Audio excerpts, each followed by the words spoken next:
Welcome to Pure Nonfiction, the podcast interviewing documentary filmmakers. I'm Tom Powers, the documentary programmer for the Toronto International Film Festival and artistic director of the Doc NYC Festival. My guest is Sheila Nevins, the head of HBO Documentary Films. She's worked at HBO for 35 years, longer than anyone else at the company. Now she's written a book called You Don't Look Your Age and Other Fairy Tales. It's a collection of short stories, some written as first-person memoir, some written as thinly veiled fiction. Sheila says she's hiding behind other characters. She writes frankly about growing up, seductions, heartbreaks, making her way as a woman in a media world dominated by men, and aging. Sheila also produced an audio version of the book, recruiting an all-star cast of women to read her stories, including Meryl Streep, Audra McDonald, and Glenn Close, backed by music composed by Michael Bacon. I conducted a previous interview with Sheila last fall on Pure Nonfiction, episode 30, where we talked mainly about her documentary career. But I left with many more questions I wanted to ask. This interview was recorded on April 6th. It was Sheila's 78th birthday, and true to her workaholic nature, she was in her HBO office on 42nd Street overlooking Bryant Park. In her book, she talks about growing up in New York's Jewish community with communist parents. They knew Julius and Ethel Rosenberg, who were executed in 1953 for committing espionage at the height of the Red Scare.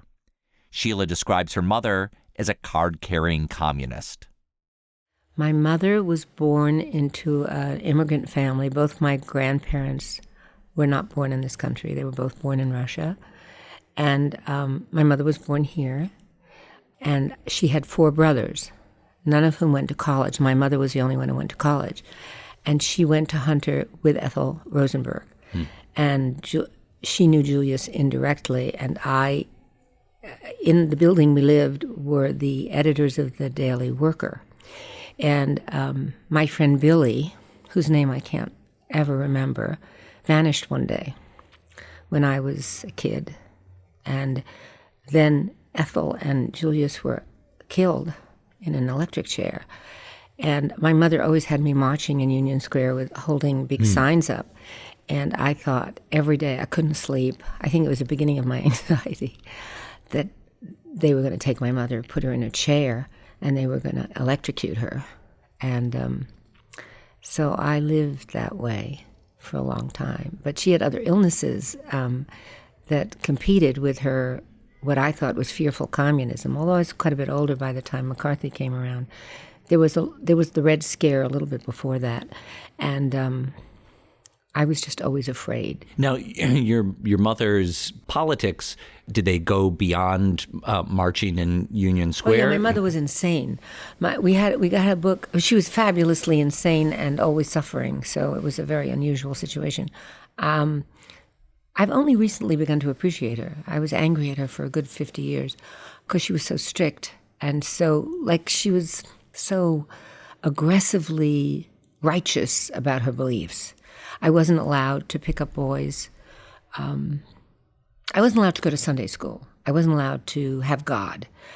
It's just interesting to go back because you can't go forward without back. So my back is my forward. And she had this horrible condition, Raynaud's phenomena? Raynaud's phenomena. And which meant that her circulation was poor and she was susceptible to gangrene and amputations. But you can have Raynaud's phenomena and not have the kind she had. It's like the difference between a basal cell carcinoma and melanoma. I mean, she had the worst possible kind. She was born with it. And her fingers would always turn blue when I was a kid, and her lips would turn blue, and she was always cold and standing near the what do you call it? The radiator. Yeah, we had radiators. Standing near the radiator all the time. And I used to just pray the blue would go away, and then it would get white. And it was pretty horrible.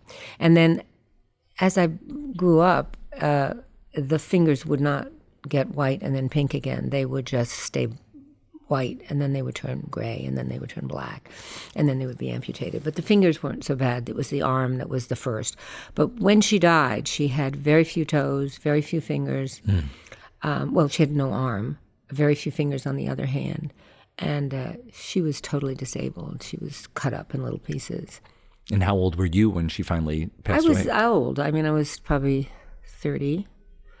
But it had been a lifetime of amputation and terror. And so I became very hypochondriacal about everything. You know, I used to think that a mosquito bite was terminal. And I still, to this day, I'm pretty sure the sky must be falling. Well, there's a lot of evidence these days. You know, it simply proved what I always thought was true. The sky is falling, you see? So... and how about your father? He was my father bookie was on like the... right out of. My God, this is interesting, isn't it? My father was out of Damon Runyon. The first musical I ever saw was Guys and Dolls. My father was right out of that musical. He was a gambler. He was a bettor. He wasn't card holding, but he would stand on little cartons in Union Square Park and talk about Lenin and Trotsky. He was extremely intelligent. But not schooled in any way.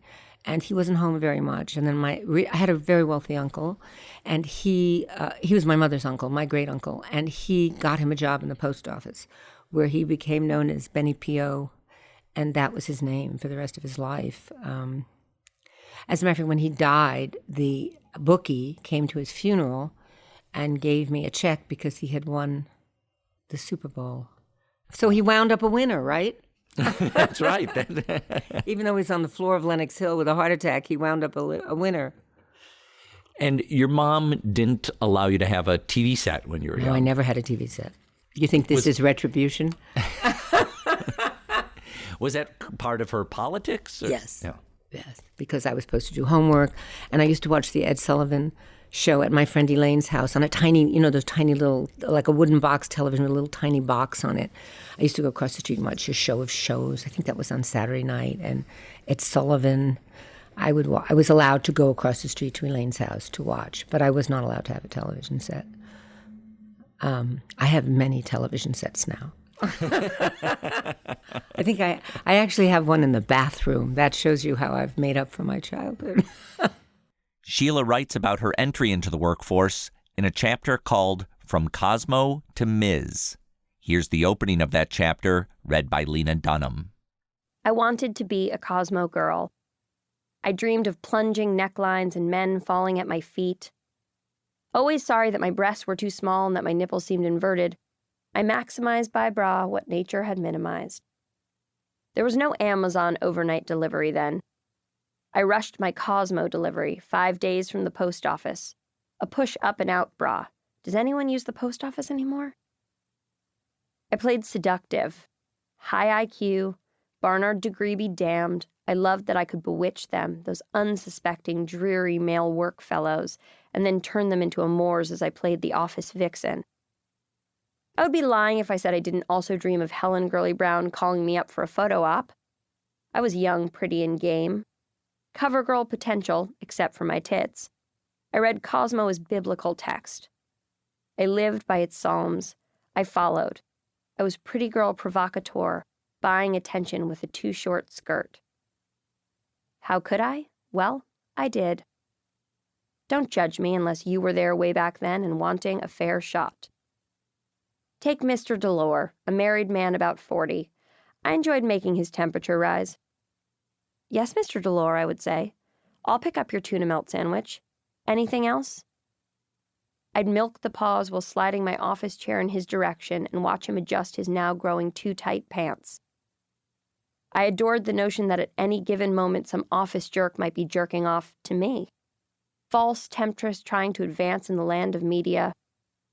Flitting about town, buying skin-tight jeans and revealing Angora sweaters that plunged and itched. Plunge one over itch. I was at the first stop of the staircase and I wanted to climb to the highest floor. Helen Gurley Brown assured me that this was the way to the top. I asked Sheila what it meant for her to be a follower of Helen Gurley Brown.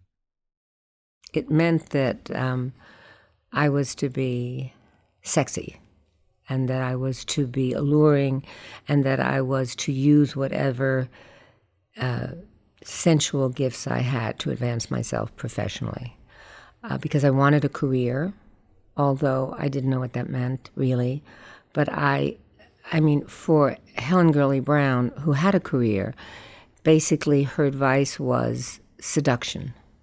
And I practiced it. I read it as text, and I was a very flirtatious, not terribly moral young woman. I did. There's a lot of tales of seduction in the book. Or intimations at it. Intimations of seduction. How do you know they're about me? They have different people's names. I guess they are thinly veiled. To you, because you know me, but to the world at large, they're tales of seduction. I wasn't a pole dancer, Tom.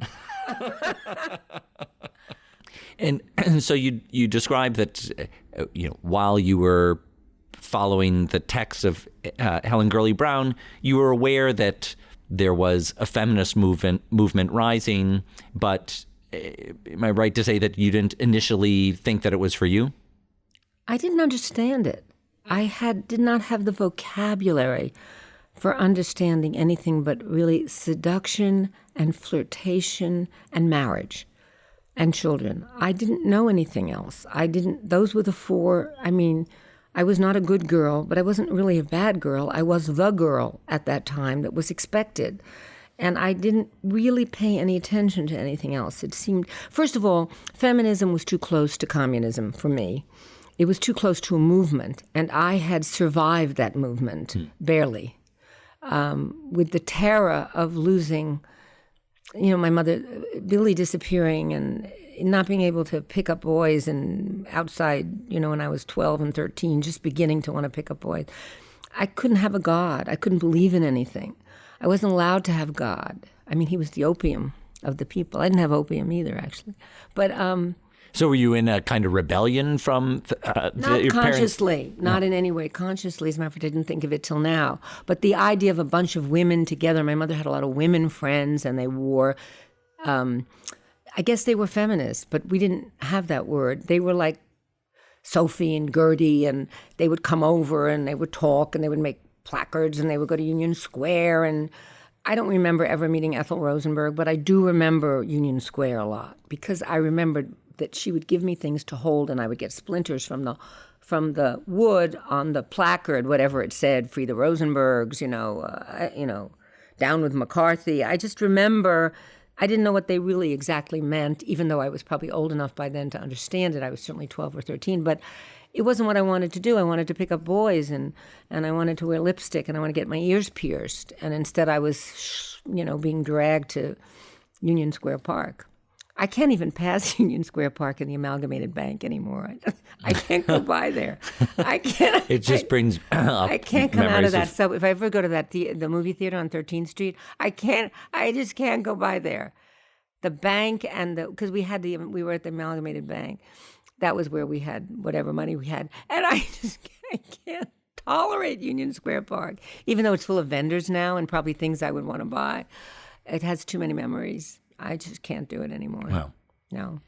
So you describe in the book that there was a period where you shifted from the text of Helen Gurley Brown to awaken as a feminist. Yeah. And I don't know that it happened one particular day. I think it was that I was so depressed and I was so unhappy, and I couldn't get into that ballpark. I couldn't get where the guys were.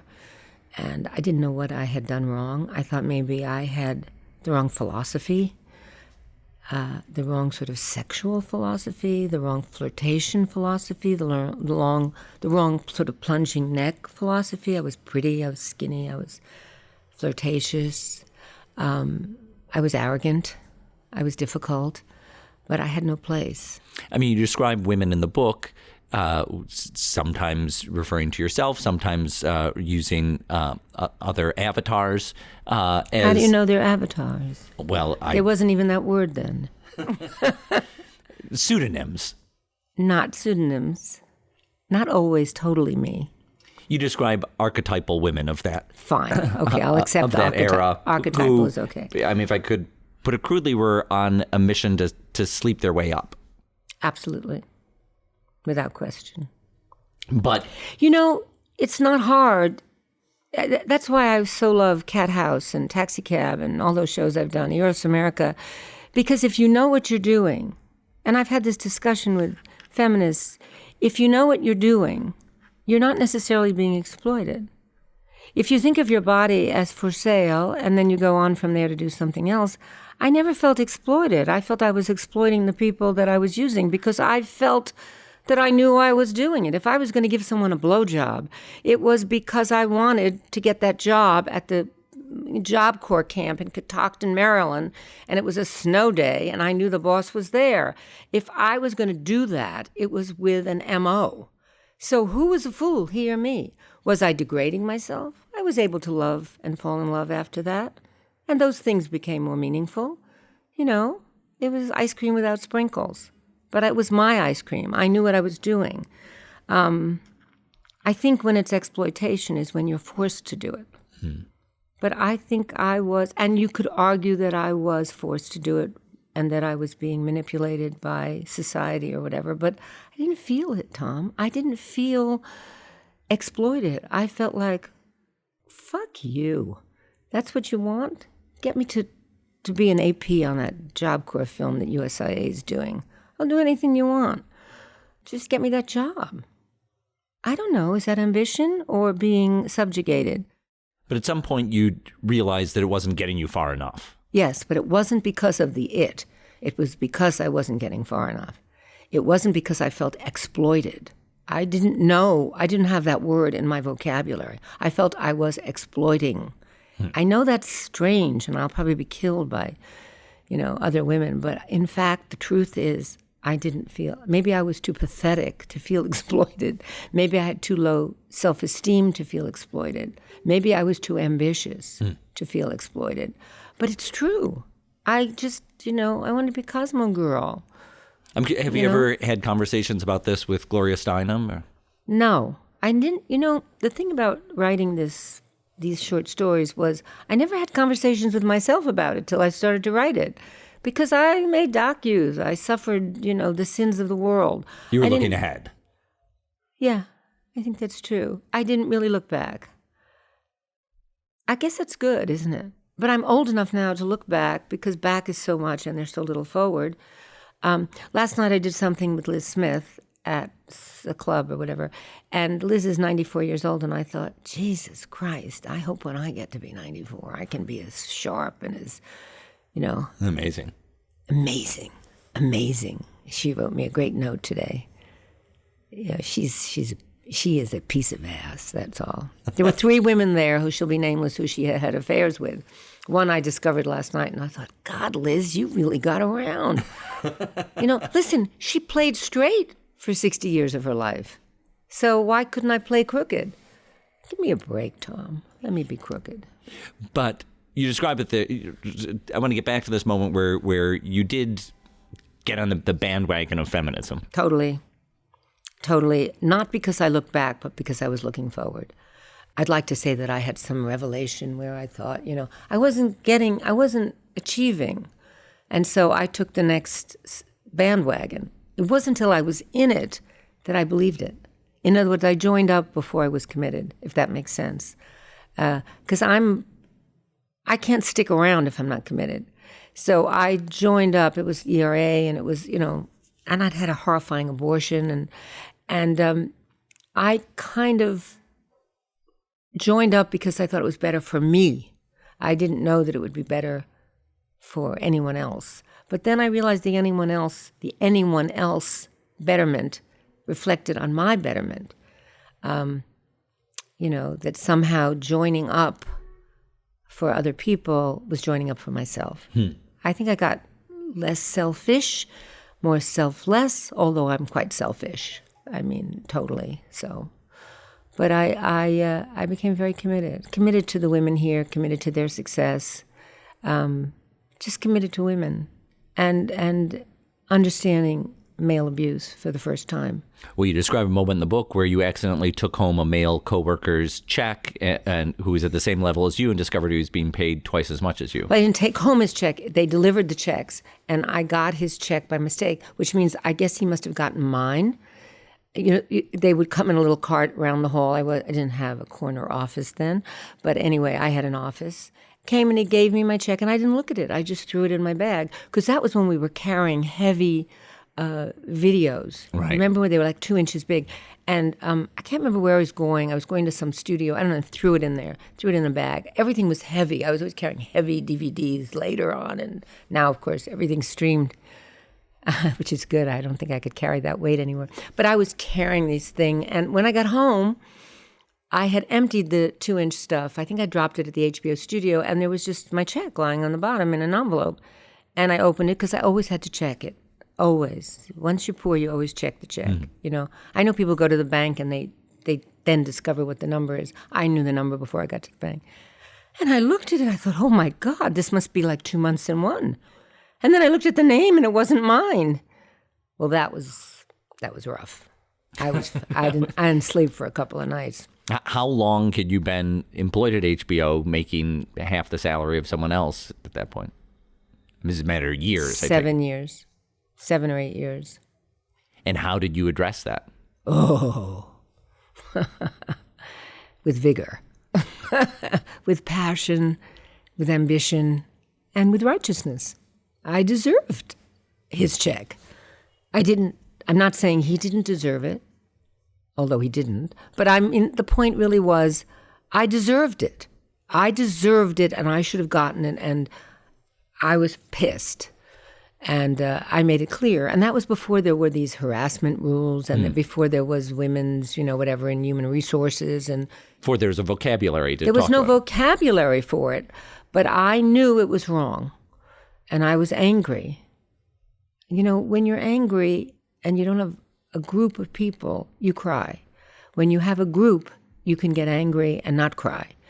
And I think that was part of it, that having other women who were angry too kept me from crying, and I think that makes a difference. What were you able to do, and how quickly did it take to... So quick, because I was young enough to threaten exit. As you get older, exit becomes not a good threat, because you're so grateful. You get in your 60s and your 70s, you say, I'm still working. What's going on here? I should be on a walker, and I'm, running in the gym on a treadmill. Life isn't fair. Age is relative in some way, but it is. I mean, you're human. But I fought for that check, and I got it within about, I think it was like 3 months. And boy, was I excited. And boy, was I scared. But I could at that point say, and maybe you can say it in any time, and maybe you should say it. I wouldn't say I leaned forward. I wasn't that brave. But I would say I stood upright. And I said, I'm not sure I believe the lean forward thing. I think you have to be upright and say, this is what I deserve. I don't think you have to bend. I think you have to be straight up. And I'm a very straight up kind of person. And I just simply went to, I don't know if we had human resources, but I simply said, look, this was an accident. This is what I do. And I'm really pissed. And there's a lot of work out there for me. And I can't stay here if this is going to continue. And it changed. But I never leaned forward. And I took a lot of Valium to get into that office that day, and a lot of caffeine. It's a great combination. We'll be back with more from Sheila Nevins, talking about her book, You Don't Look Your Age, and Other Fairy Tales, after the break. Pure Nonfiction is coming up to its 50th episode. All of our previous conversations are still available on iTunes or wherever you get your podcasts. Last fall, Sheila Nevins talked about her early days at HBO when she had an epiphany.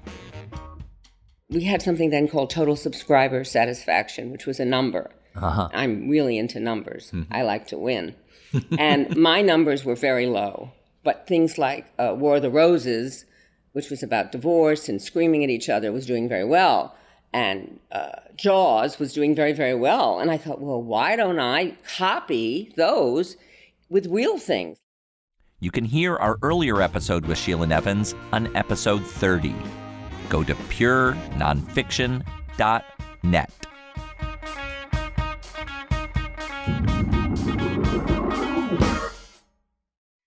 Sheila says she was inspired to write her book after meeting Larry Kramer, the playwright known for his relentless activism around AIDS and his confrontational politics. So HBO was doing The Normal Heart. I have a difficult boss at the time. He tells me we should do a 20-minute behind the scenes on Kramer. And I take home Faggot, I take home a couple of his plays, and I realize this is some great guy. First of all, he's hot. And second of all, he's true. And third of all, he's vulgar in the way that I like vulgarity. And he's kind of, and I'm kind of the wife of Bath of docus. So I thought, 20 minutes, I'll go meet him. So I get his number, and he's in the hospital. And this is when? This is how long ago? I guess 4 years. Okay. 3 or 4 years. No, 4 years. And I get permission to visit him through, I don't remember how. And he's dying as far as I'm concerned. I mean, I've never seen anyone sicker. He's had a liver transplant. He's HIV positive. He's got all these machines. And, I kind of arrive like a, I don't know, deus ex machina. I walk in and I sit down, not uninvited, and I talk to him, and he's not quite with it, not quite there. He's very medicated. And so I go back the next week, he's sitting up. He's like, come back. And he doesn't remember that I was there the week before. And we have this conversation.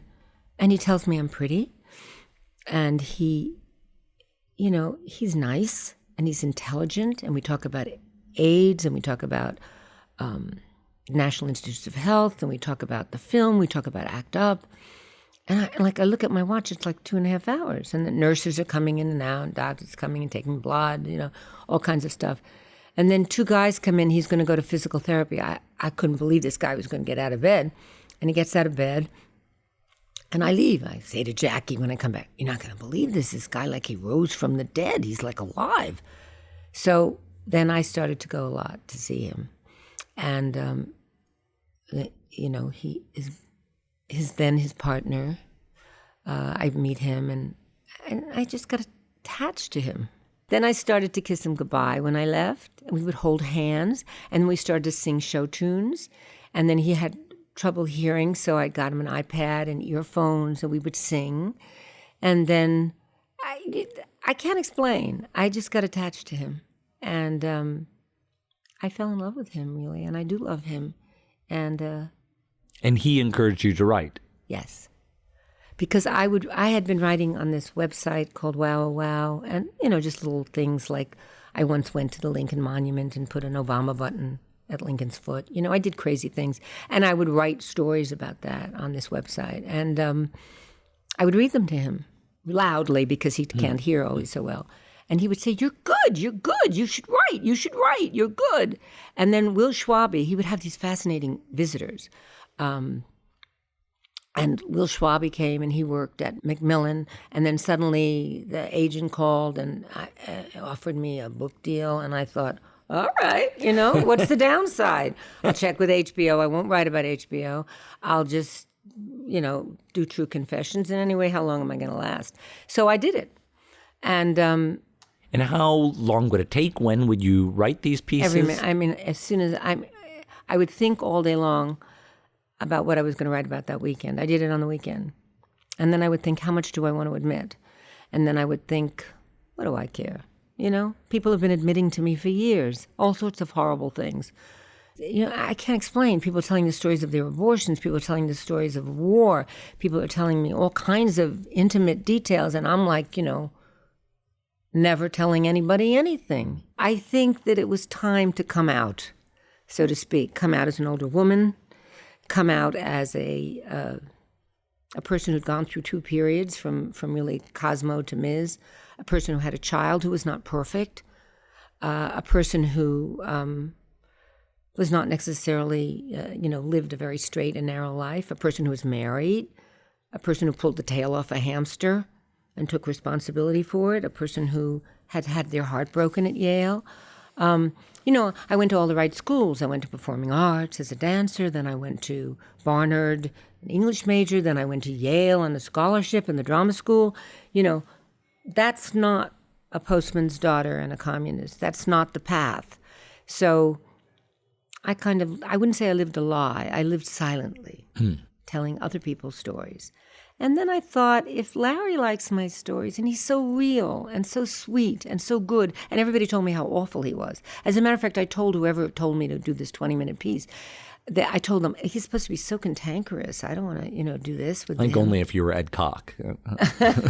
Yeah, but I mean, I didn't want to, do I have to, please, but, so I went to meet him. I didn't expect that he would be a pathfinder for me. Sheila says the hardest piece for her to write is one titled Mentor Not, about a broken love affair when she was a graduate student at Yale. It's written as a poem and read by Tova Feldsha. Here's a portion. But this love punched me dizzy. It twirled me out of my day to day. Let's call him the love of my life for cover. Reality brought it down. This crash of a broken heart took decades to recover from. As I write 50 years later, it aches fresh. He took me to his home, an historic family house preserved in Fancy, Connecticut.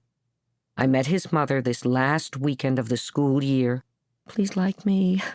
I love your son till ever. I was nervous. The silverware had family initials. They said grace before dinner. I did not know the world I was in or the words they would say. Bless us, O Lord, and these thy gifts. Please, Lord, save me. His father drove a Jaguar. We had a used Dodge Dart. Gilbert Stuart's paintings hung on the walls. Relatives from long ago stared at me. His family in the pictures nodded, no, no, little poor girl. No, no, no, no, no. Not here, not now, not ever. I did not belong with this social elite. Wrong label, wrong fabric, wrong design. And then as his mother and I dried the dishes, good little girl pretty, little girl nervous, little girl me. Blue Book mother, she asked me the question made of tradition and prejudice. Sheila, dear, she said, aren't you Jewish? Yes, I said. So, aren't there any interesting Jewish men at Yale who would be more suitable for you? Yes, yes, yes. She did say that. I hardly knew what to say. Was it just anti-Semitism? Was it a question with an answer? I can't remember if I answered. I choked back tears. I wanted to go home. I wanted to tell you reading this that I answered her, but I was too stunned to say anything. Numb, I remember. I could not feel. I'd like to tell you I walked out and walked away, but I think I smiled and continued to dry the dishes. I took it. That I remember. So let's say mentor who? She. This blue-blooded archetype defending her uncircumcised son. She is my mentor, none better. This mother who deemed me unworthy has been by my side through accolades of accomplishment, praise for good deeds. Every trophy was for her. Every yes to me was a slap in her face. Every yes was a talk back. It said, I was worthy of your son. I would win for her. I received my prizes in retribution. Die, lady, die. Stick your finger in your eye. Tell your son that it was I. Feast your loss in my clear brown eyes. For I was not bold enough then. Her son is High Wasp. And I didn't know what that was because all the commies that I'd known, all my mother's friends, Gertie, Sophie, they were all Jewish. I grew up on the Lower East Side. Everybody was Jewish. Performing arts, gay or Jewish, that was the choice. But I grew up in New York where the population was so, at least the It's like you're living a Barbra Streisand movie. Yes, and I've been told by many of my girlfriends that, what do I think I'm in, the way we were? What do you write that stupid story for? But it was true. But I didn't have Barbara Streisand's nose, nor her talent to sing. I was just a little girl at Yale, trying to make a way on a scholarship, building sets at 3 o'clock in the morning in the drama school, falling madly in love with this blonde, blue-eyed Adonis, and having a great year with him, and then going to his house and not thinking marriage or anything, just thinking forever. I don't know that I thought marriage, call me daughter. But it stopped me in my tracks. It was, I thought, I'm Jewish. Now, of course, I hadn't been brought up to be Jewish, so it was a kind of strange accusation because I wasn't allowed to be Jewish. So then suddenly being Jewish... That's a double bind. Yeah, I didn't quite know what to do. He drove me back home to the dorm, Helen Hadley Hall at Yale, and I never saw him again. And I think that and it took me you carried years. that memory. Yeah. I read him the story 50 years later. Wow. Because the lawyers at Macmillan said there were legal things I had to do. He did go to Harvard Law after all, so... No, but you couldn't sue because the mother could not have been alive anymore. But it was a question of morality, not legality. And the challenge of reading it was, I would say, vindictive and moral simultaneously, if the two words can go together. So you had kept tabs on him. You knew how to get in touch I knew with where him he 50 was. years I knew later. where he worked. I mean, it was a pretty well-known law firm in New York. And he was kind of retired. I think he was emeritus. I never know what that word means, although I'll probably get it soon. But anyway, whatever it was, I knew how to reach him. And I had seen him, at events and things 20 years later, 30 years later, bald, no more blonde hair, nice, lovely wife, not any, and, you get over these things. It takes a good 10 years, but you get over it. But I didn't get over her. Mm-hmm. I got over him, but I did not get over her.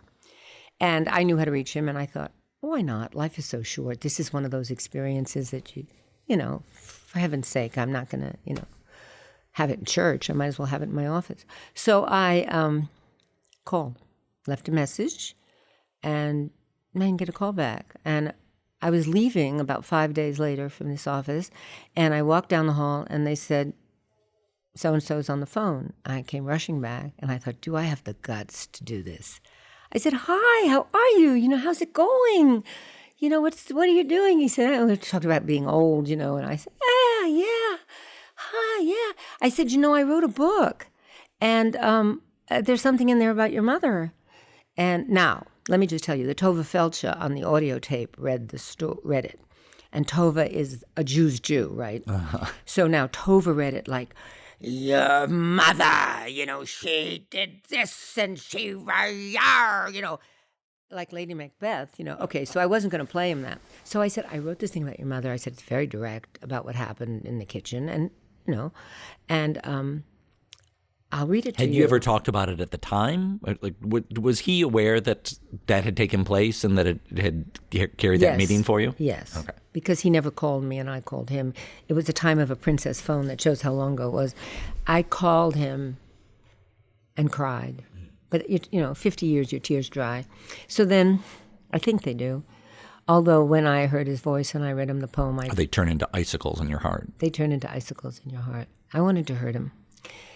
I told you I wasn't nice. So I called him. So I picked up the phone. I did. And then I said, I'm going to read you the poem. So I read it like Little Mary Sunshine. I said, she was at Yale, and the mother said, and the so-and-so said, and then this happened. And she said, aren't there any Jewish men in the law school? And I didn't say anything. And then he drove me back, and I never saw him again. And I left him at the gate and her at the gate. And, I'm Little Red Riding Hood. I was swallowed whole, but I came out smarter. I don't remember the story exactly, but it was something like that. And there was this pause at the end.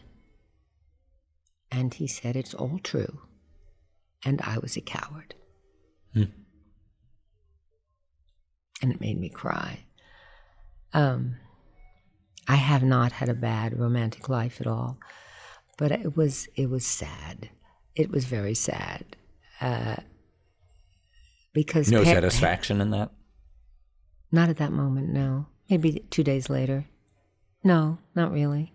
No, as a matter of fact, the opposite. It made me think that I hadn't wasted a year of my life, that I must have sensed that honesty, but the inability to act on it, which I think a lot of us have. You know, we know the right move, but we can't make it for whatever reasons. But it wouldn't have worked. It would never have worked. That wasn't the issue. The issue was that I was brokenhearted. And she was evil to me. I don't know that she was an evil person. Well, a lot of this book is about confronting age. And age. And I wonder what you learned about that. I think it's scary, especially because it's a youth-oriented culture. Today, I am 78 years old. We're speaking on your birthday. And I decided with Liz Smith yesterday that I would no longer lie nor pretend that I was anything else, and that I would be a role model, that I would hang out with, Gloria Steinem, older, Marlo Thomas. None of my women in my reading are under 60, really, except maybe Lena, certainly, and Jenna. But that I would, that I have asked people to tell things, and I have been ashamed of being old. Really ashamed. I was ashamed of having a facelift. What a stupid thing to do. Why didn't I just grow old? Last night I went to some event.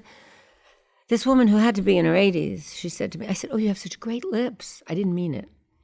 And she said, "Dr. So-and-so, 303 East 77th Street." She said, "It hurts, they numb it, and then you get your lips back." You know, you lose your lips when you get older. They disappear. They look like that. But no, I decided to just fucking be it. You know, what's this big secret? You know, it's just is. What a lucky person I am. What a lucky person that I have a job, that I have ideas, that I can still remember almost everything except names, that I can feel well, that nothing's wrong. I haven't had a breast cut off yet, or a foot, or a finger. I mean, my mother died at 59. I beat my mother by almost 20 years. So what am I going to do? Feel like I have to be ashamed? I'm not ashamed anymore. And it's an incredible kind of freedom. How can you be a docu-person and be lying about how old you are? Or pretending? You know how hard I tried to get my birth date off Wikipedia? You cannot imagine how much I was willing to pay and how hard I worked. And I could have done it. I had a devious, hacker connection to do it from another woman who said, "Don't let them say it. Don't let them put it there. You'll never work." And I thought, fuck it. Fuck it. I'm sorry I'm old. I wish I knew what I know now then, but I didn't know it then. So maybe being old is knowing now. I don't know the answer. But I'm not, I can't tell you I won't get Botox tomorrow. But I can tell you that I'll know it doesn't make a fucking bit of difference.